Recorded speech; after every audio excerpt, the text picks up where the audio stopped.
Hi there, this is Mrs. D again. Samahan niyo ako magluto ng napaka-healthy na baggy beans and papartneran natin ng pritong tambakol.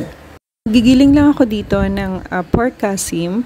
So ako na ang nagigiling ng mga panggisa ko at saka yung pang Shanghai ko. Even sa mga order ko, ako na ang nagigiling. At saka pork kasim lang talaga yung ginagamit ko. Hindi ko pinapahaluan ng taba.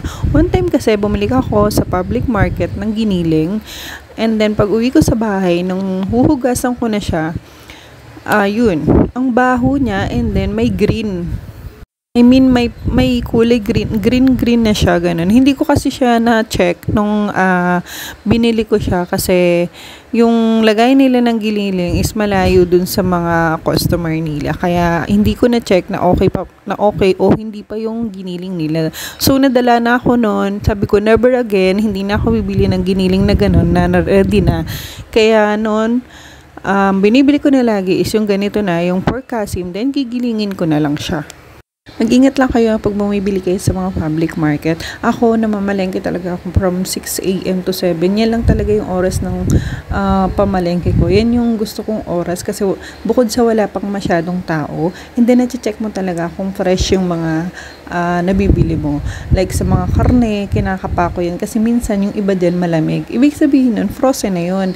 At yung iba dyan na parang mainit-init, alam niyo yun yung mga bagong katay, yun yung mga fresh na karne. Hindi ko alam kung tama yun, pero yun lang yung base sa experience ko na kapag malamig, frozen siya, galing na siya sa pagkaka-frozen. And then kapag mainit-init, yun yung fresh para sa akin. Ewan ko lang sa iba kung paano sila tumingin ng fresh na karne.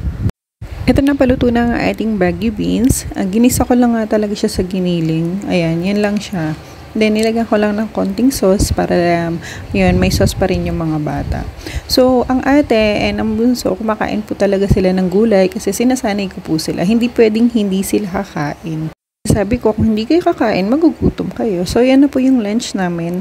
And then, tinambalan ko lang po siya ng pritong tambakol. So, thank you for watching guys. Sana nagustuhan nyo ang video ko for today.